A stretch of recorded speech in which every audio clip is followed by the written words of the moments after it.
Kemarin kita membahas tentang min, sekarang kita akan membahas tentang proporsi statistika pada satu populasi berdistribusi sembarang.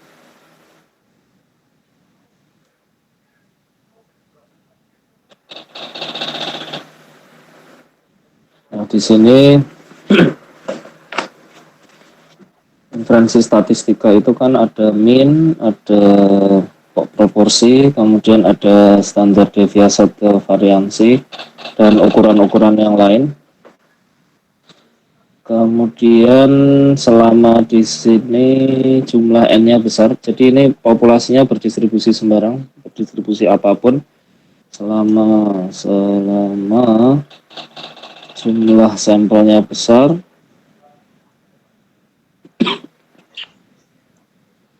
maka kita bisa menggunakan distribusi normal. Maka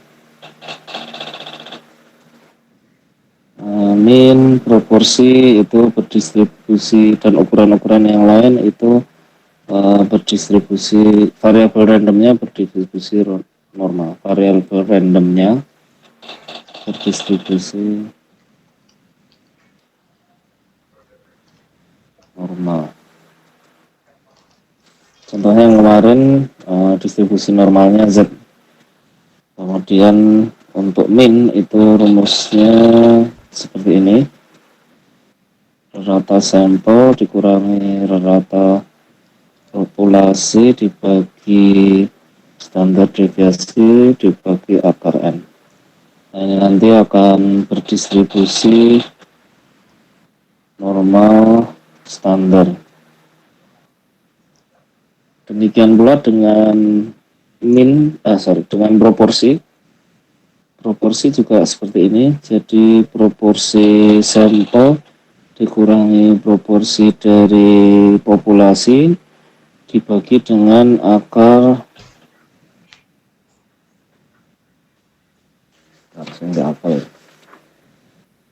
dibagi dengan akar proporsi sampel dikalikan dengan proporsi sampel yang sebaliknya, yang gagal. Ini yang sukses, ini yang gagal, dibagi dengan N. Ini akan berdistribusi normal standar selama N-nya besar ya.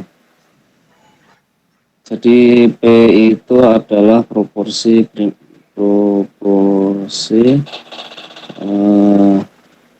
suatu kejadian binomial. Binomial artinya nilainya hanya dua, sukses atau gagal, hitam atau putih, laki-laki atau perempuan, yang pokoknya nilainya dua. Nanti berlaku distribusi Z untuk variabel randomnya.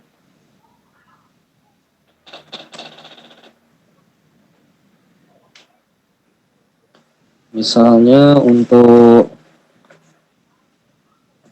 permasalahan seperti ini,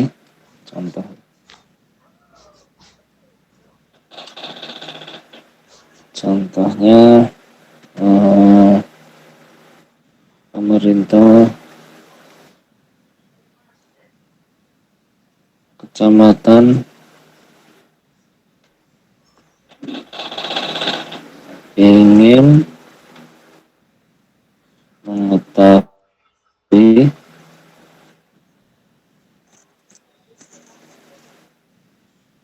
jumlah keluarga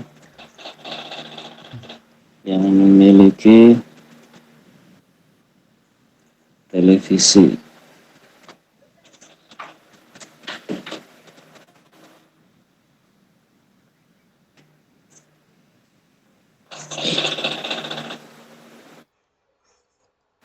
Jadi permasalahan awalnya seperti ini. Pemerintah ingin mengetahui jumlah keluarga yang memiliki televisi dari semua penduduk di kecamatan tersebut. Ya. Apa yang harus dilakukan pemerintah kecamatan?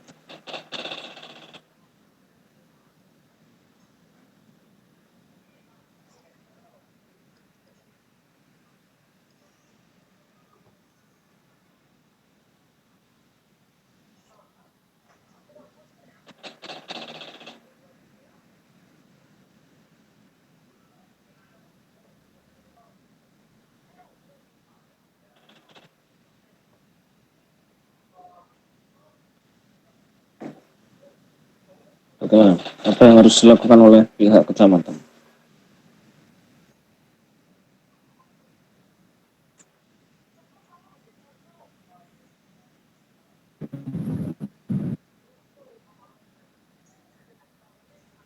Ada suaranya.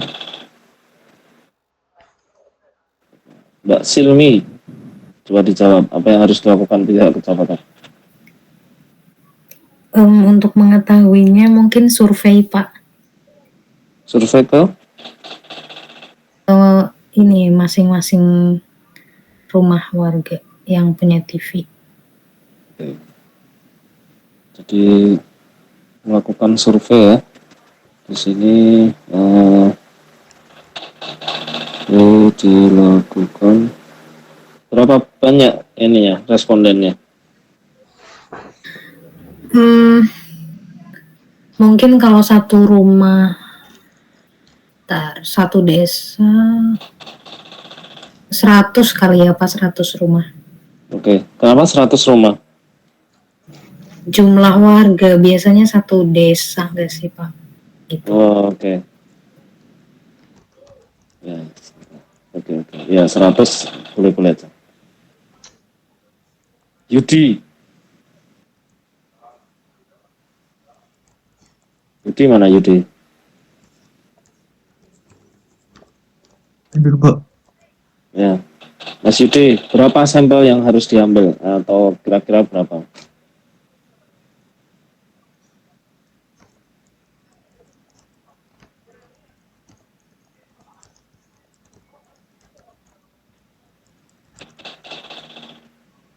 Berapa Mas Yudi?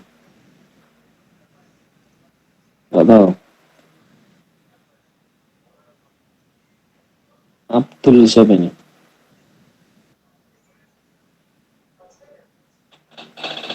Abdul siapa? Abdul ini siapa? Abdurrahman atau siapa? Abdul Razak Pak. Abdul Razak ya. Berapa ini responden yang harus diambil kira-kira?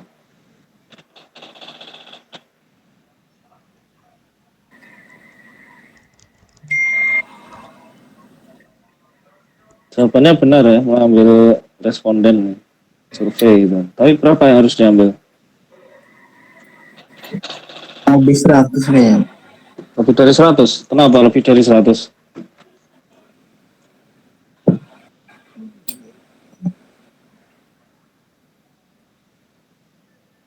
Coba Mas Aziz dibantu menjawab. Ya, malam Pak. Kalau dari saya mungkin estimasinya sekitar 10-20% dari yang terdaftar, penduduk terdaftar mungkin Pak. Oke, 10-20%. Alasannya karena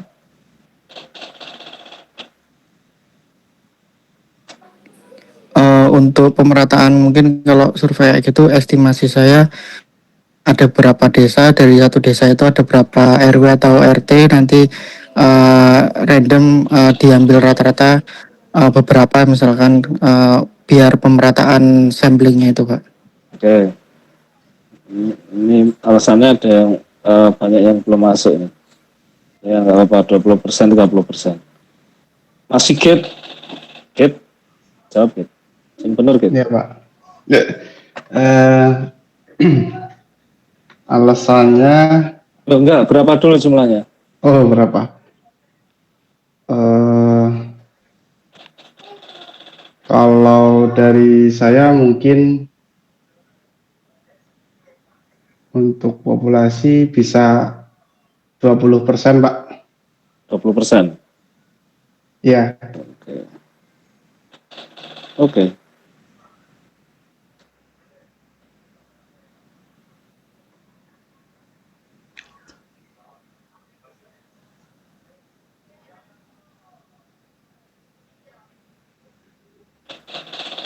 Tahu ya jawabannya ya? Harus minimal N lebih 30 ya Pak? Iya. Jadi ukurannya harus besar ya. Ukurannya harus besar. Ya 100 oke. Ya 100 itu boleh. Asal random ya. Pokoknya lebih dari 30.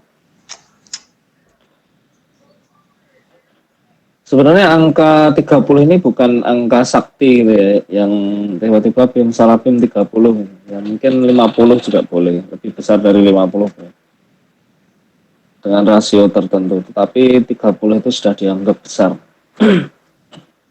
Jadi ini surveinya dilakukan ke boleh 100 orang. Jawabannya tadi nggak ada yang salah sebenarnya. Tapi saya hanya meminta alasannya saja. Soalnya dia harus lebih besar dari 30. Di sini yang disurvei ada 500 warga ya. Secara random ini.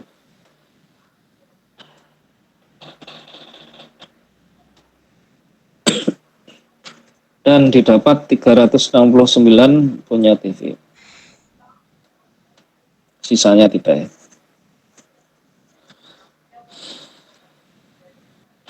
Oke. Jadi dari hasil seperti ini kita sudah bisa menjawab pertanyaan dari pemerintah kecamatan bahwa P itu yang punya TV itu 360 atau ini dibalik ya. Ya, P-nya itu 369. Ini P capek ya, dibagi 500 itu 0,738. Ini secara estimasi titik ya sudah dapat jumlah yang punya TV itu sekitar segini. Tinggal dikalikan dengan jumlah penduduknya. Penduduk di kecamatan tersebut berapa?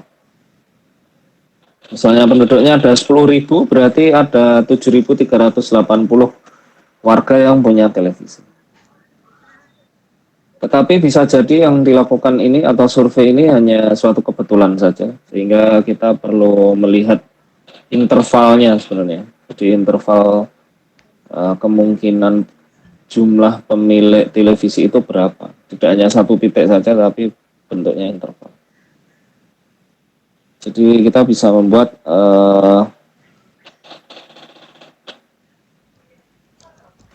interval konfidensi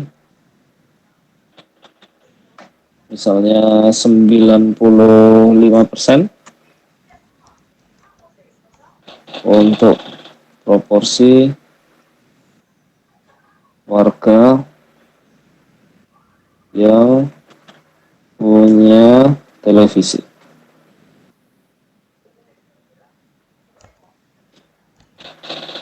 Nah, caranya dengan menggunakan rumus tadi ya. Kita ubah posisinya.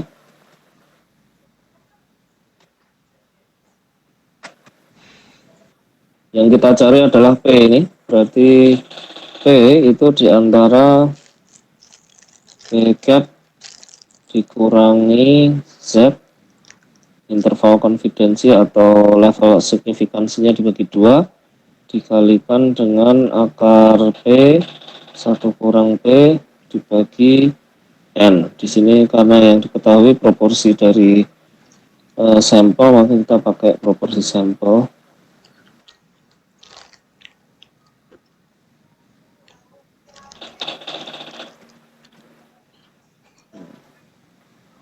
Tinggal dimasukkan saja 1 kurang P cap itu berarti 0,262.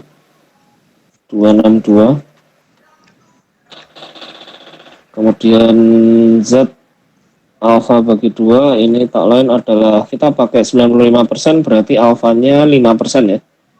Berarti Z 5% dibagi 2 yaitu Z 0,025. Berapa nilai Z 0,025? Silahkan dilihat di tabel. Silahkan dilihat di tabel. 0,025 itu Z-nya berapa? Boleh pakai yang negatif saja. Negatif berapa? Minus berapa? Mohon maaf.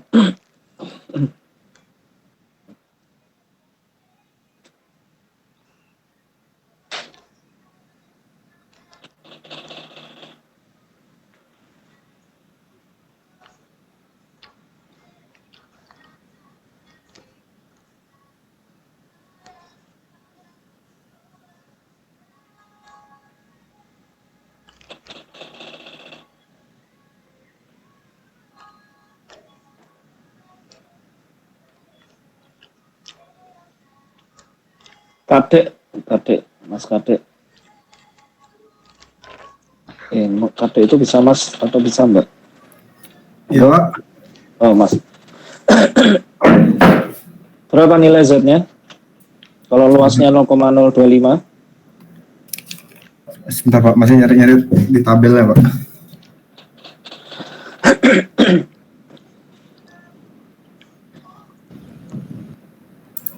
Berapa Mas Aziz?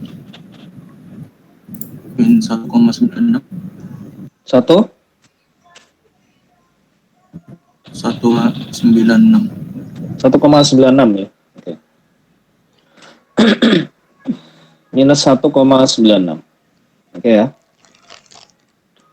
Tinggal masukkan saja semuanya, nggak usah dihitung. 38, 1,96 akar 0,738, 0,262 dan sebagainya. Ini 500. Demikian pula dengan di sini, maka nanti P-nya itu berada di antara 0,6995 dan 0,7765. Jadi jumlah penduduk yang memiliki televisi itu proporsinya sekian ya. Nanti tinggal dikalikan jumlah penduduknya ya, karena ingin mengetahui jumlah keluarganya atau jumlah kakaknya, ini dikalikan jumlah kakak di kecamatan tersebut. Tidak. Ada pertanyaan sampai di sini?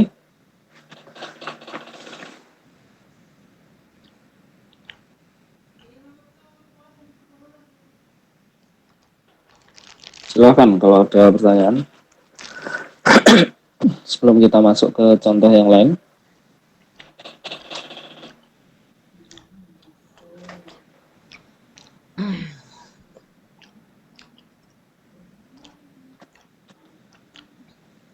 Contoh yang lain ini sebuah bank.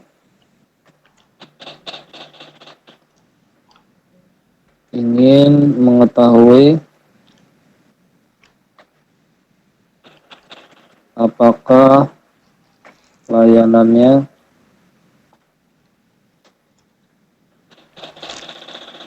perlu diganti jika jumlah nasabah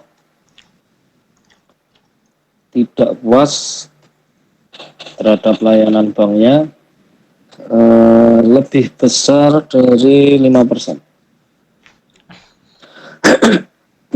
Lebih besar dari 5%.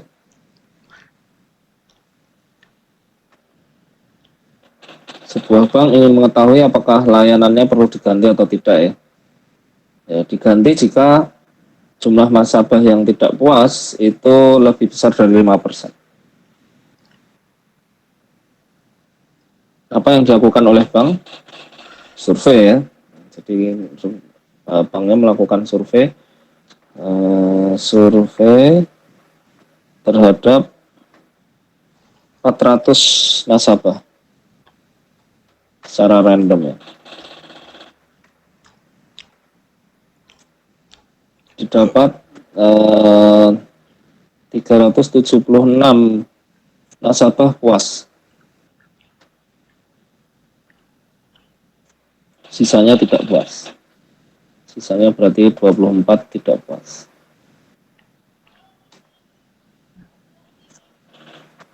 Nah, sekarang dengan proporsi 24 tidak puas ya, 24 tidak puas ini termasuk 5% atau enggak? 24 berarti berapa itu? 6%. 24, 6, 41, ya 6%.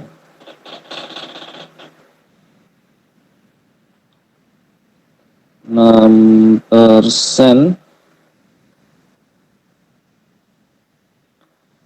Nah, 6% ini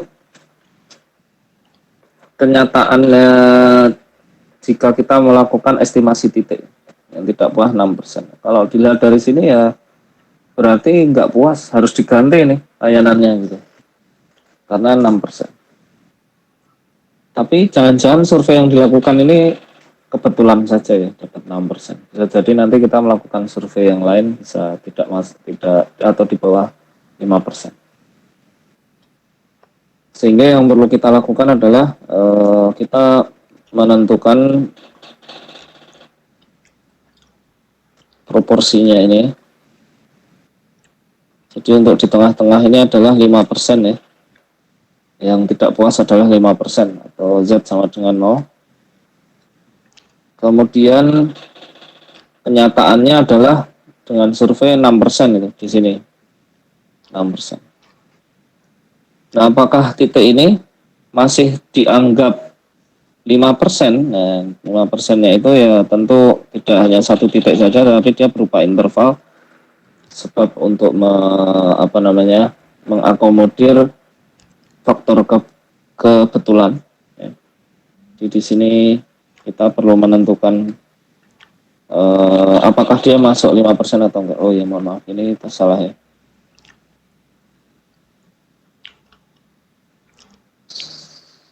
Jadi di sini lebih besar dari 5% ya. Yang tidak puas lebih besar dari 5%. Sehingga yang perlu kita amati itu yang lebih besar dari 5%. Berarti hanya di sini saja. Hanya satu saja ini. Ya, lebih besar dari 5%. Yang di sebelah kiri aman. Sebelah kiri kan di bawah 5%. Berarti kita harus menentukan ini. Berapa ini? Batas lebih dari 5% ini berapa? Caranya bagaimana? Caranya ya kita harus tahu dulu ini berapa nih luasnya. Luasnya berapa? Level signifikansinya berapa? Nah, di sini tidak ada informasi level signifikansinya berapa. Ini bisa kita tentukan sendiri. Misalnya level signifikansinya 5% gitu ya. 5%.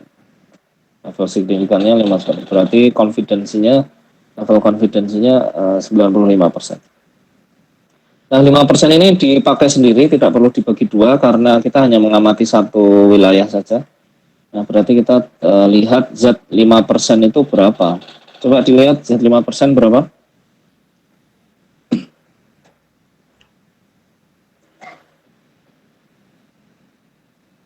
Z 5% yang negatif nggak apa-apa. Yang negatif berapa?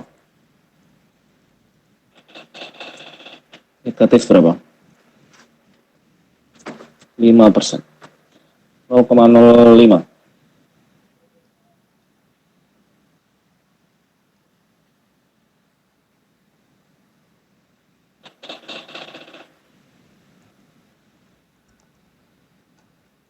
Monggo, silakan dijawab volunteer, nggak usah saya sebut namanya satu-satu.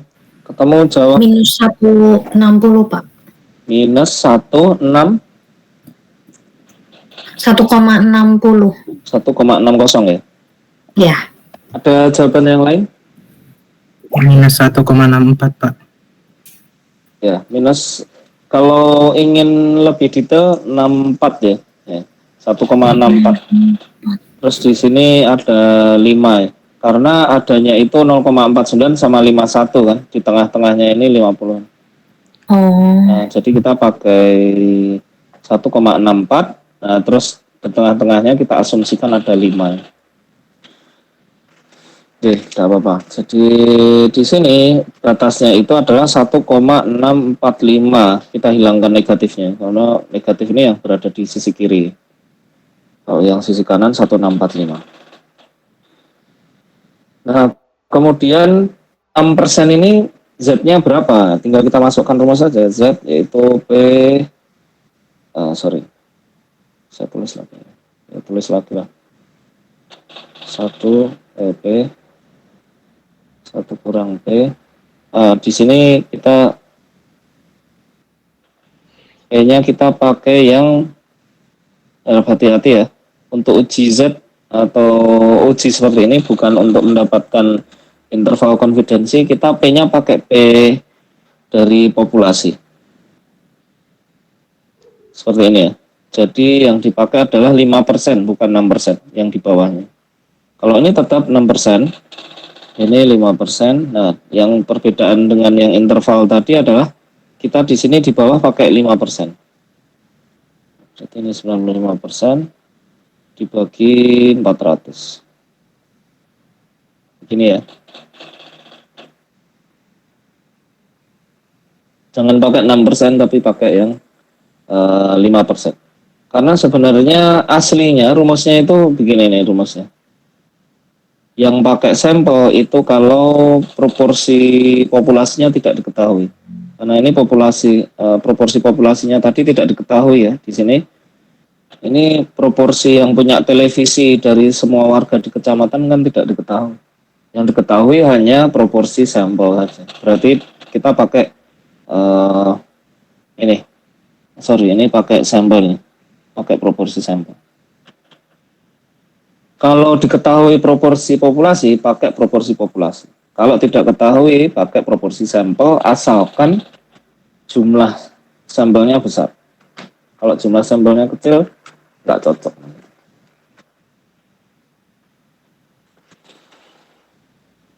Oke, hasilnya berapa? Hasilnya adalah 0,918. 0,918. Nah, berarti 0,918 itu terletak di mana? Terletak di sini kan? 0,918 atau di tidak masuk di daerah yang saya arsir ini. Kalau masuk daerah yang saya arsir berarti dia sudah lebih dari 5%. Sudah lebih dari 5%. Sehingga layanannya tidak baik. Nah, tetapi setelah kita lihat meskipun satu titiknya 6%, tapi ini tidak lebih besar dari 5% ini. Ini tidak lebih besar dari 5% karena dia jatuh di region atau di daerah yang masih kita tolerir bahwa 6% ini masih masuk di kurang dari sama dengan 5%. Itu ya. Jadi layanan masih bagus. Layanan baik, tidak perlu diganti.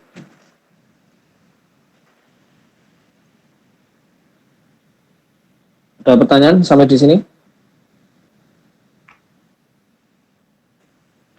Silakan, kalau ada yang tidak paham bisa ditanyakan.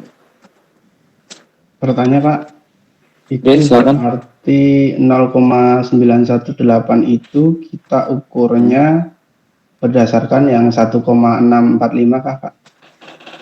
Ya, sebelah kirinya 1645. Berarti dia tidak masuk di batas lebih besar dari 5%.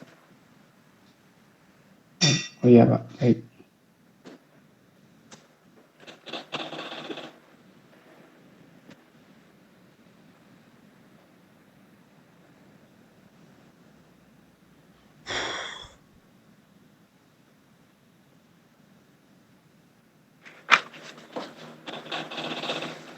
Oke ya.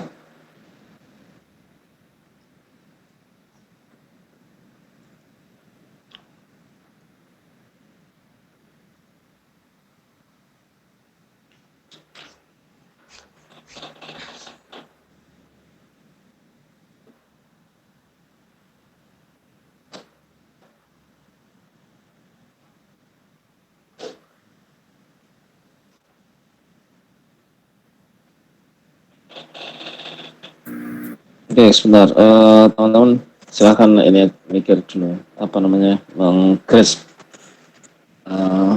menelaah dulu. Saya beri waktu.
Iya Pak, maaf mau Oke.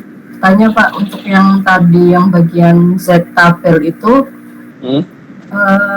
kalau untuk kasus yang lain tuh dia pakainya itu kan yang didapatkan kan min 1,645. Nah itu harus ngambil 3 digit di belakang koma atau emang bisa cuman 2 aja? Oke. Jadi kalau memang di tabel itu ada tertera 0,05 pas gini ya Bu ya. Ini pakai 2 digit aja oke, 164 gini. Tapi karena di tabel itu tulisannya 0,049, saya nggak lihat tabel ini hanya kira-kira saja seingat saya. Tulisannya kan seperti ini Bu, padahal kita pinginnya 0,05. Nah ini 2 digit, ini 2 digit. Ini 164, ini ya 165 kalau nggak salah. Ya, berarti Nah di tengah-tengahnya itu 0,05 itu berarti 1645. Apakah kita harus 3 digit? Tergantung. Kalau misalnya di tabel sudah ada eksplisit 0,05 ya berarti 2 digit cukup, karena sebelahnya 3 digit ketiganya pasti 0. berarti emang tergantung dari tabelnya sendiri nanti ya Pak? Bukan tergantung dari tabel ya, tetapi dari ini nilai luas yang kita cari itu ada di tabel nggak? Iya. Oke Pak, Gitu. terima kasih Pak. Iya, sama-sama.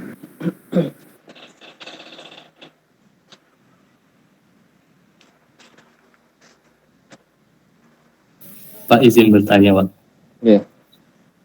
Untuk soal sebelumnya sih Pak. Soal sebelumnya oke. Iya. Itu kan itu P-nya kan diantara PCAP main Z sama PCAP plus Z. Nah itu Z-nya tuh dimasukinnya yang minus ya Pak? Yang minus di sini. Ini ada minusnya. Ini yang plus. Ini minus dari Z-nya ini. Ini Oh minus dari Z. Z. Berarti jadi plus. Ya. P. Oh. Baik Pak, terima kasih Pak. Iya, sama-sama. Jadi nanti nggak usah bingung ya. Ini pokoknya nilainya lebih besar mana. Kalau ternyata yang di sebelah kanan lebih kecil, ya dipindah saja di sebelah kiri. Nggak usah pusing-pusing. Tapi yang jelas ini minus sama positif. Dihitung dua-duanya.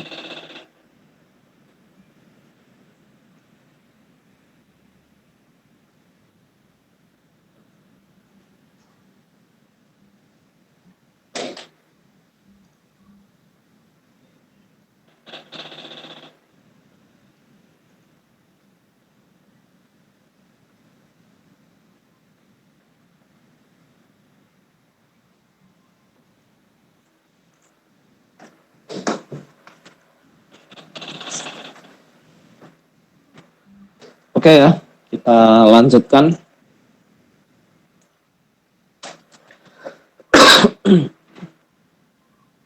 Nah sekarang bagaimana kalau misalnya populasinya berdistribusi normal, jadi sama ya, inferensi statistika satu populasi berdistribusi normal, populasi berdistribusi normal.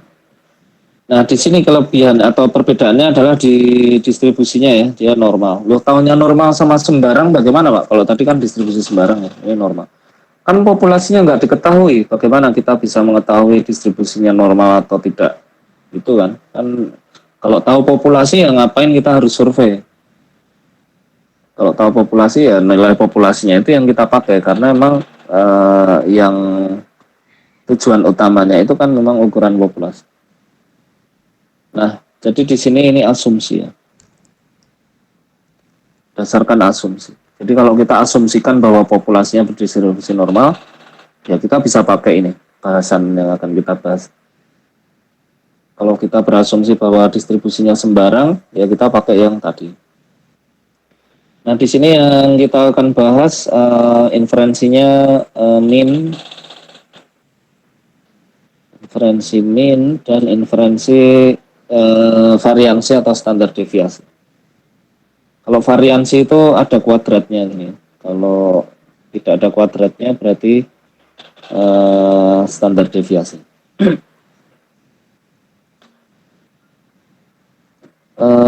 Oke. Perbedaan dengan yang distribusi sembarang tadi apa? Nah, kalau ini jumlah sampelnya kecil nggak apa-apa. Jumlah sampelnya kecil. Ini apa namanya? Variabel randomnya untuk mean dan standar deviasinya itu berdistribusi T namanya. Nah, distribusi T itu mirip dengan distribusi normal. Semisal distribusi normal itu seperti ini ya, ini distribusi normal. Nah, distribusi T itu mungkin ya seperti ini.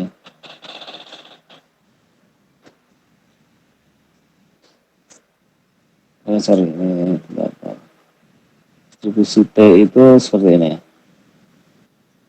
Ya mohon maaf gambarnya kurang sempurna ya. Tapi ini sama-sama simetri, kiri kanannya simetri, dan dia apa namanya sebenarnya mendekati normal, mendekati kurva normal. Yang ini yang normal nih, yang ini T. Nah kalau sampelnya saya berbesar, lebih besar dari 30, nanti distribusi T ini akan menuju ke distribusi Z. Jadi distribusi T-nya itu sama seperti distribusi normal Z. Atau mendekati ya. Selisihnya kecil sekali. Nah, sehingga kalau misal sampel saya besar, saya pakai distribusi Z saja. Tapi kalau sampel saya kecil, saya pakai distribusi T. Nah, ini kelebihan dari satu populasi berdistribusi normal. Jadi kita bisa menggunakan namanya distribusi T. Ini tidak bisa kita gunakan di distribusi sembarang. Ya. Jadi kalau di distribusi sembarang kita harus pakai sampel yang besar supaya bisa menggunakan distribusi Z. Sampai di sini paham?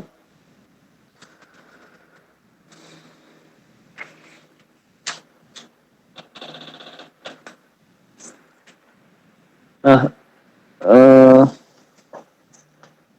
definisinya ya. Definisi jika X1, X2 sampai Xn ini adalah sampel dari populasi berdistribusi normal, maka mean dan standar deviasi atau variansinya ini populasi berdistribusi normal dengan, jadi distribusi normalnya itu punya mean dan punya variansi, maka variabel random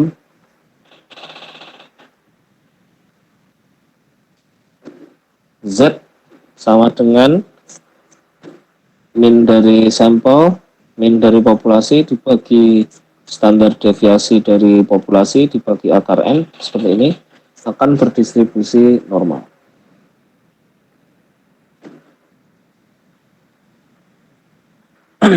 Jadi kalau saya punya sampel, sampelnya diambil dari populasi berdistribusi normal, dan distribusi normal dari populasinya itu kan punya suatu mean, punya suatu standar deviasi ya. Karena distribusi normal kan bentuknya seperti ini. Mean-nya di tengah-tengah, standar deviasinya itu simpangannya ini, rata-rata simpangannya. Nah, kalau kita punya populasi berdistribusi seperti itu, kemudian kita ambil sampelnya, maka berlaku suatu variabel random, ini variabel randomnya namanya Z, dan dia berdistribusi normal. Berdistribusi normal.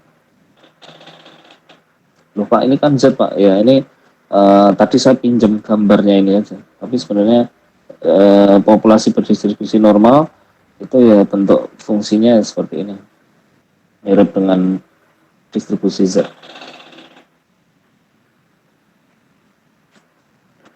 Nah kalau tidak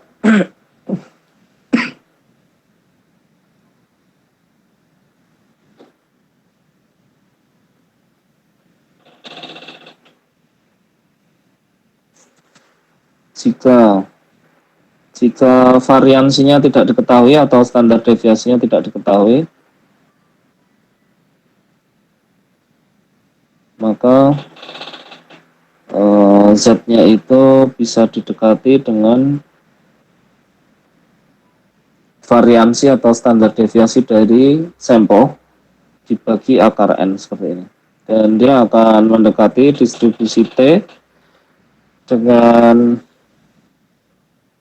derajat bebasnya N-1.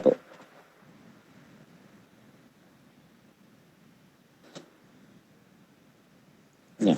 Jadi untuk distribusi T itu yang dipakai adalah derajat bebas, namanya derajat bebas. Kalau di Z yang diketahui kan rata-rata dan variansinya ya. Rata-rata variansi dan luasan dari Z-nya nanti berapa gitu. Kalau ini di distribusi T ini yang dipakai adalah derajat bebas, bukan min dan variansi.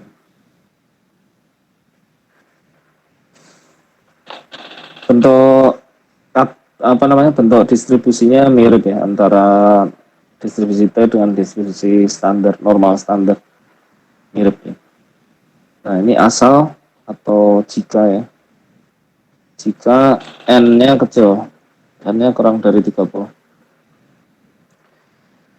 Kalau N-nya lebih besar dari 30, kita pakai Z. Ya. Kita pakai distribusi Z. Seperti distribusi sembarang tadi.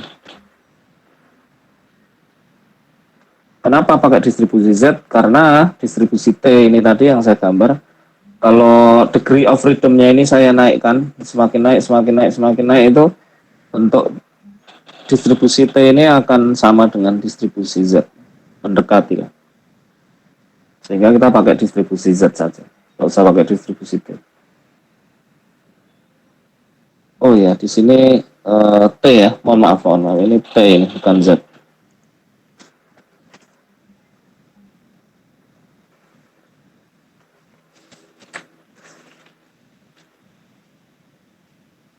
Kita lihat contohnya. Sampai di sini ada yang nggak paham. Jadi kita punya dua rumus. Kapan kita pakai yang Z? Ayo, coba. Saya ingin ngetes atau Anda mendengarkan atau paham. Kapan kita pakai distribusi Z? Aziz Solihin, Furkon. Furkon, Mas Furkon mana Mas Furkon? Ya Pak. Ya, kapan kita menggunakan yang ini Z? Di saat ini Pak, apa tadi itu nilai, di saat nilai itunya udah didapat Pak, yang tadi itu yang 40 itu apa sih ya tadi itu ya, yang dibagi itu Pak. Oh dibagi.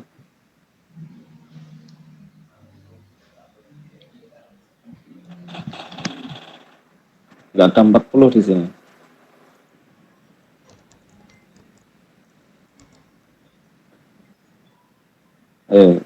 Serius ya.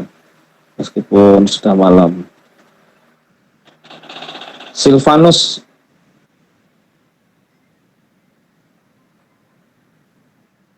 Silvanus, nyimak nggak? Iya Pak. Kapan kita pakai Z ini? Yang atas. Kalau apa ya, datanya tuh bentuknya apa, distribusi normal itu Pak. Salah ya. Wah, banyak yang nggak menyimak nih. Bahaya ini. Padahal ujiannya keluarnya dari sini semua ini. Terancam nilainya jelek nanti. Dan kita nggak punya nilai tugas ya, sehingga kita hanya mengandalkan ujian. Kalau ujiannya nggak bagus ya sudah selesai. Salvianis. Iya Pak. Kapan kita pakai yang ini? Z yang atas, rumus Z ini. Saat nilai sampelnya itu lebih dari 30. Ya, loh. Saat nilai sampelnya lebih dari 30 dan ini diketahui ya. Ini. Kalau standar deviasinya ini tidak diketahui, ya kita bisa pakai Z juga, tetapi asal sampelnya lebih besar dari 30.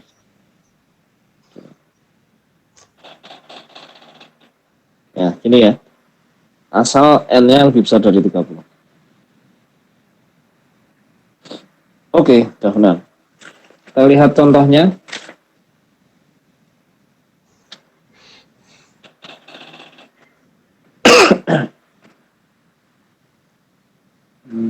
Sebentar saya cari.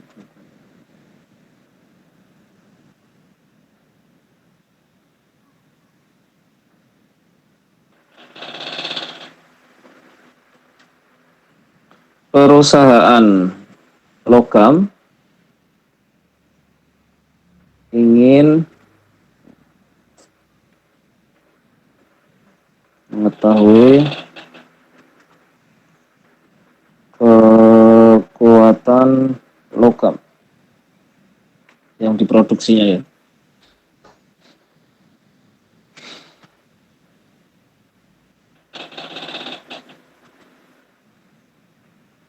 Kemudian dari sampel sejumlah 15 didapat kekuatannya itu rata-ratanya 39,3 dan standar deviasinya itu 2,6. Dengan satuan tertentu ya ini, satuan kekuatan logam. Nggak tahu saya apa satuannya apa, tetapi ini ada satuan. Nah, perusahaan itu pengen mengetahui kekuatannya itu sampai berapa intervalnya gitu ya. Berarti hitung interval confident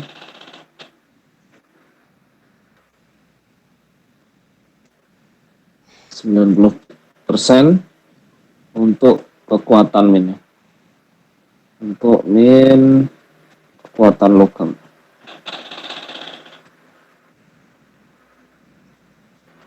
Kalau berdasarkan ini estimasi satu titik ya kekuatannya ini 39,3 ini. Tetapi kan bisa jadi salah ya gitu ya. Bukan salah, tapi kebetulan. Sehingga yang perlu dicari adalah min dari populasinya itu berapa sih dalam bentuk interval. Nah, di sini kita lihat bahwa jumlah sampelnya kecil ya. Jumlah sampelnya hanya 15. Dan di sini yang diketahui adalah standar deviasi dari sampel, maka kita tidak bisa menggunakan distribusi Z, kita bisa menggunakan distribusi T. Sehingga rumusnya jadi seperti ini dari rumus yang saya berikan tadi ya. Itu bentuknya seperti ini. Rata dikurangi distribusi T untuk konfidensi 10% bagi 2, 0,1 bagi 2. Kemudian degree of freedom-nya di sini ada 14, yaitu 15 dikurangi 1. Kemudian dikalikan dengan S dibagi akar N. Seperti ini, di sini juga sama. T 0,1 bagi 2, kemudian jumlah degree of freedom-nya 14, standar deviasi dibagi dengan akar N. Kita punya semua informasi kecuali T 01,01 bagi 2, berarti 0,05 ya. 0,05 dan degree of freedom 14. Nah, silahkan Anda cari di Google ya. T distribution T-do. Silahkan di Google. Dilihat nanti degree of freedom-nya, DF namanya ya.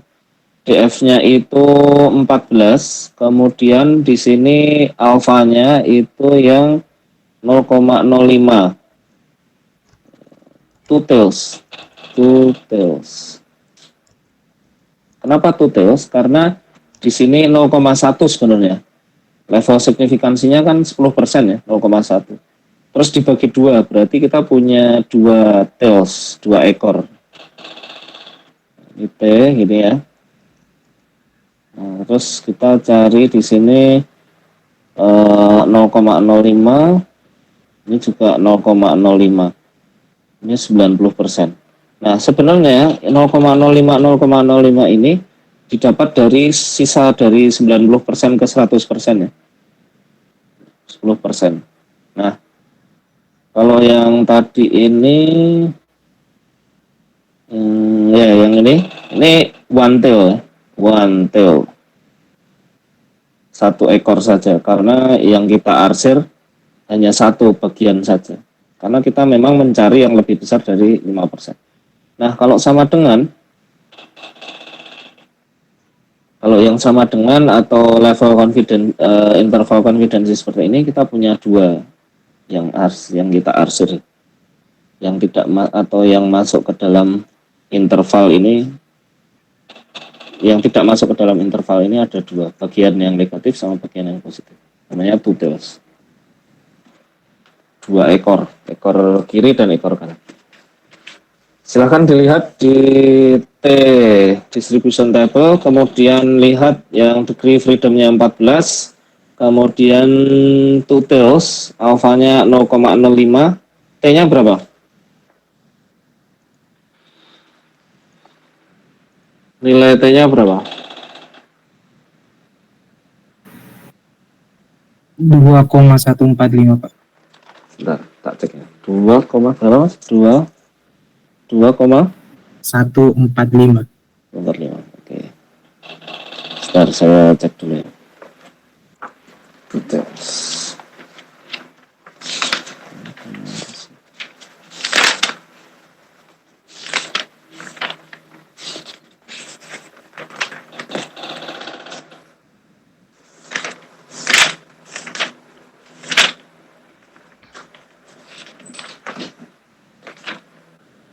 Distribusi T.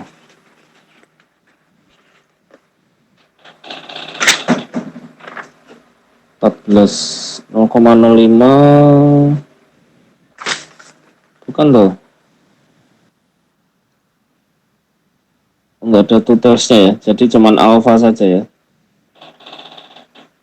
alpha 0,05,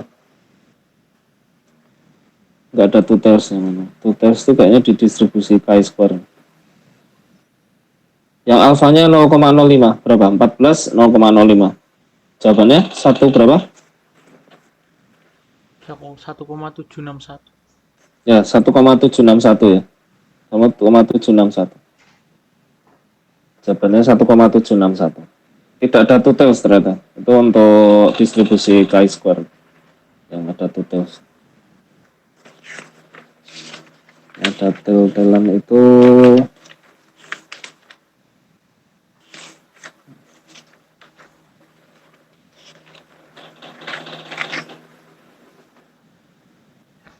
di distribusi Z ada distribusi T ada tutelsnya nggak sih? Sebentar. Kalau di tabel saya di buku nggak ada tutels, tapi di internet tuh kayaknya ada deh yang distribution.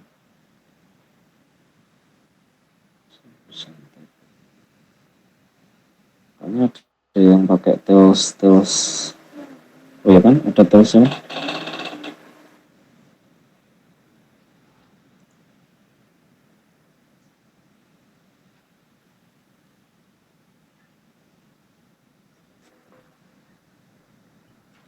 Sudah putus 0,05 14 2145 ya. Oke.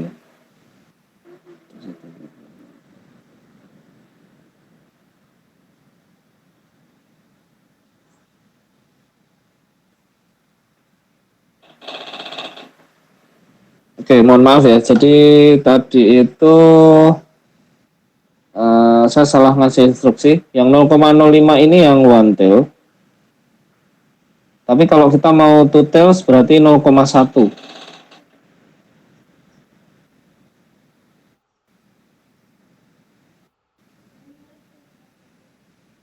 Yang one tail 0,05. Oke. Atau two tails 0,1. 0,1-nya ini putus. Jadi sebelum dibagi ini setelah dibagi. Kita sebenarnya enaknya patokannya pakai bantil.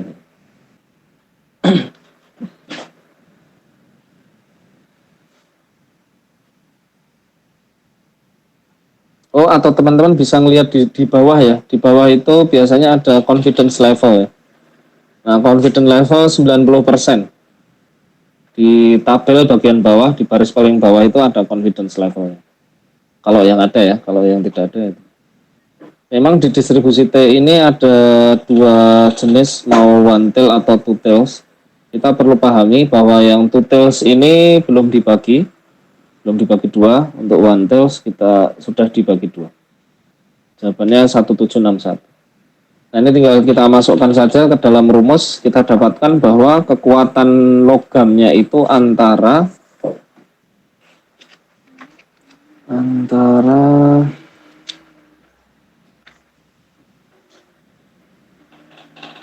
38,12 sampai 40,48.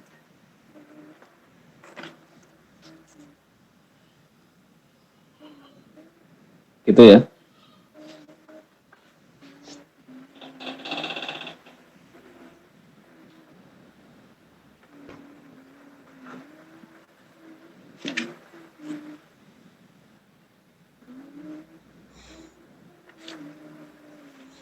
Silakan, ada pertanyaan sampai di sini?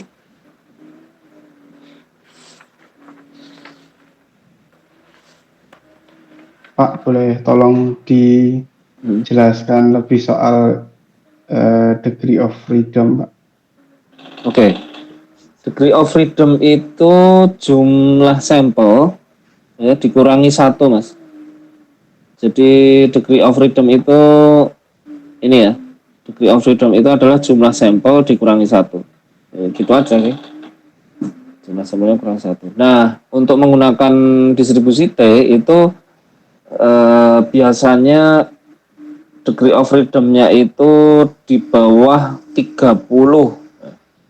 Karena kalau degree of freedom-nya sudah 30 ke atas, itu nanti bentuk tabel T, bentuk fungsi T, distribusi T itu mirip dengan distribusi N, distribusi normal.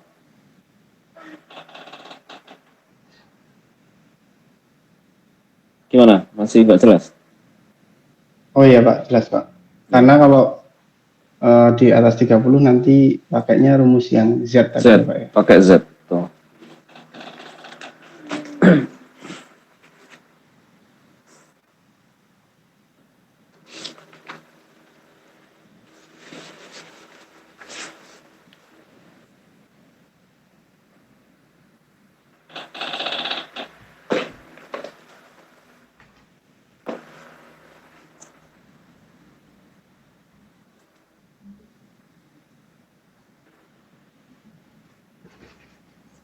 Contoh yang lain, misalnya ya,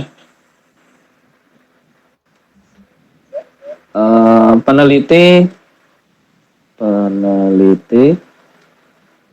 ingin mengetahui kualitas air danau. Apakah tercemar atau aman atau tidak gitu ya. Apakah aman atau tidak? Atau tidak.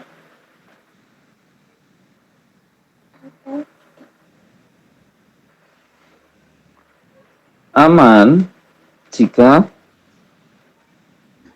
jumlah bakteri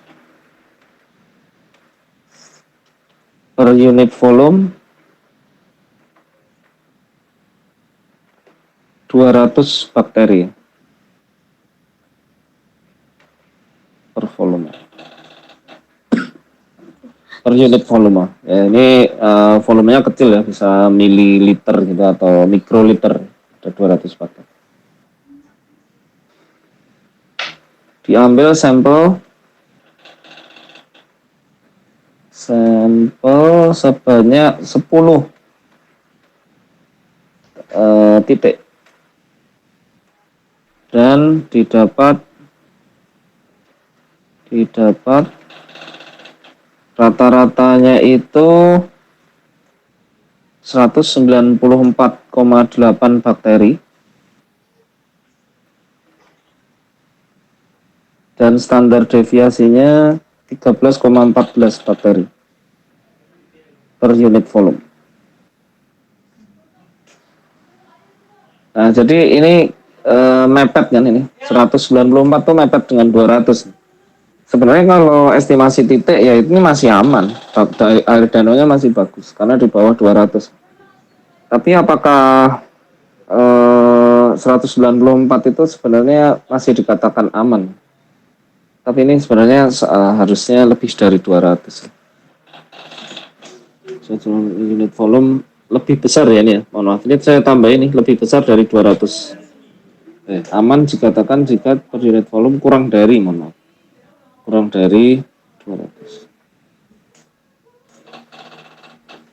Nah, ini saya ganti aja supaya dia misalnya 205 bakteri gitu. 205 bakteri itu kan lebih besar dari 200. Artinya yang nggak aman kalau estimasi titik ini nggak aman. Tapi kalau estimasi interval aman nggak ini? Masih dianggap 200 nggak dengan standar deviasi sekian? Nah, kita lihat bahwa sampelnya cuma sedikit. Berarti kita bisanya pakai T ya. Yang kita uji adalah rata jumlah bakteri ya. Ini rata. Jika rata jumlah bakteri. Rata jumlah bakterinya adalah sekian. Berarti kita punya distribusi T seperti ini. Kemudian di tengah-tengahnya itu 200 bakteri yang kita harapkan ya, batas amannya. Kemudian dikatakan tidak aman itu ketika dia geser ke kanan ini ya, atau T-nya 0 kalau di tengah-tengah. Nah, ini T-nya geser ke kanan berarti sudah mulai tidak aman. Nah, berapa dia tidak amannya? Ini batasnya adalah bukan level konvensi. Level signifikansinya kita kasih dulu, misalnya 1% ya, 0,01, 1%. Berarti ini 1%. Nah, berapa ini kalau di distribusi T? Kita carinya begini caranya. T dengan level dengan level signifikansi 0,01, degree of freedom-nya 9.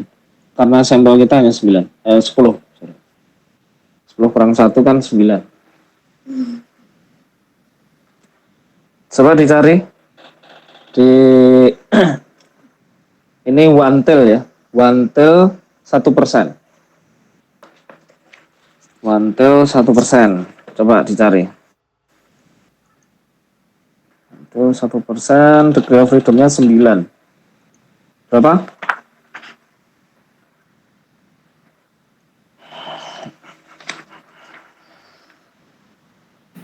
2,821 Pak. Ya betul, 2,821. Yes. Berarti ini karena di sisi kanan ya, 2,821 ini batasnya, batas tidak amannya. Nah, sekarang kalau 205 ini termasuk aman atau enggak? Kita cari ya, T-nya berapa ini? T-nya yaitu 205 dikurangi 200 ya, dibagi dengan standar deviasinya tadi, pakai standar deviasi 13,14 dibagi akar 10.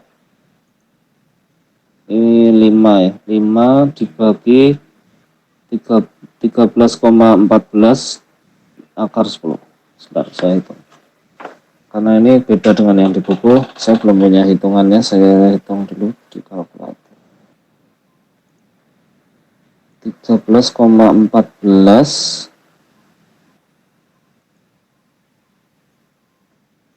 dibagi akar 10. 4,1 dibagi 4,1.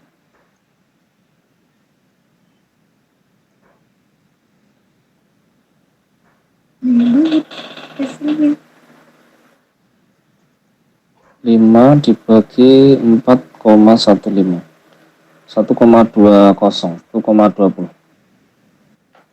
Nah, berarti sampel yang saya dapat itu dia berada di 1,20. Artinya apa? Dia masih dianggap 200. Masih berada di ambang 200. Masih dianggap kurang dari sama dengan 200. Berarti danau aman. Oke? Danau nggak aman tuh kalau sudah masuk lebih besar 284. 28,21. Silahkan, apakah ada pertanyaan?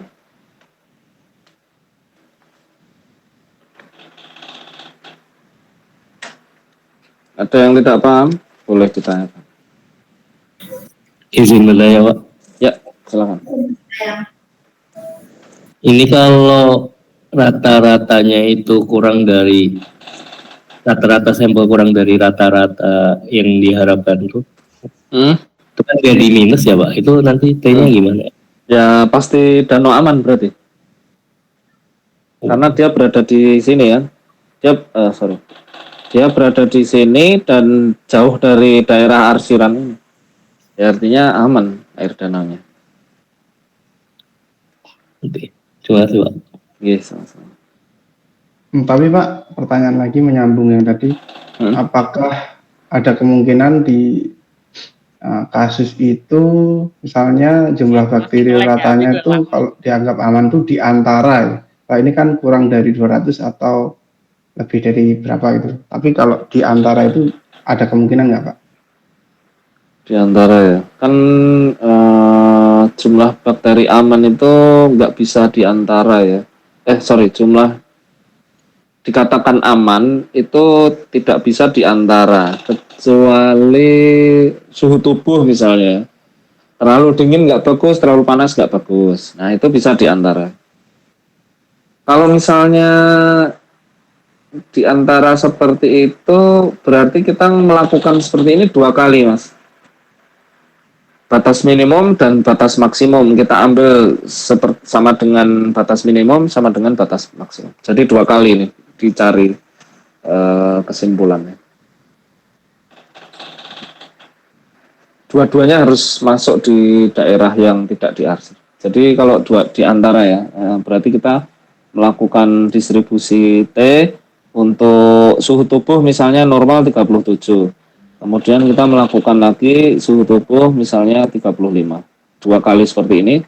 Dan selama ini 37 berarti tidak boleh lebih besar dari 37, berarti di sini ya. Berarti 37 kurang dari 27, 37 berarti tidak boleh di atasnya. Berarti ini yang kita cari adalah di sini batasnya kiri berapa.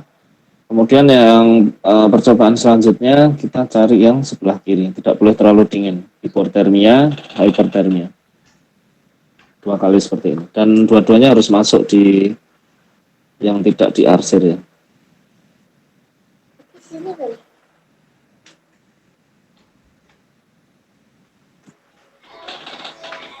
Oke. Oh, baik Pak. Kalau yang untuk di tabel T itu apakah ada plus dan minus juga ya Pak ya? Ada plus minusnya ya.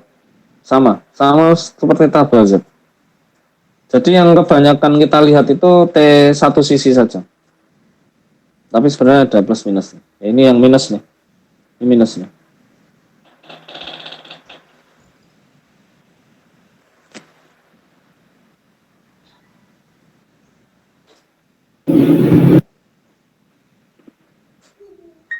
Silakan, ada pertanyaan lagi? Pak, mau tanya Pak. Yes. Jadi danau dikatakan aman selama kurang dari 284 itu ya Pak? 200 saja. 200 200 saja. Yang ini.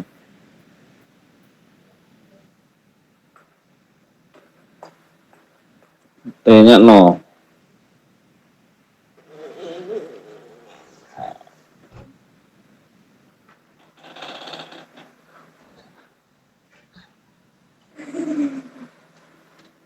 Silakan, ada pertanyaan lagi?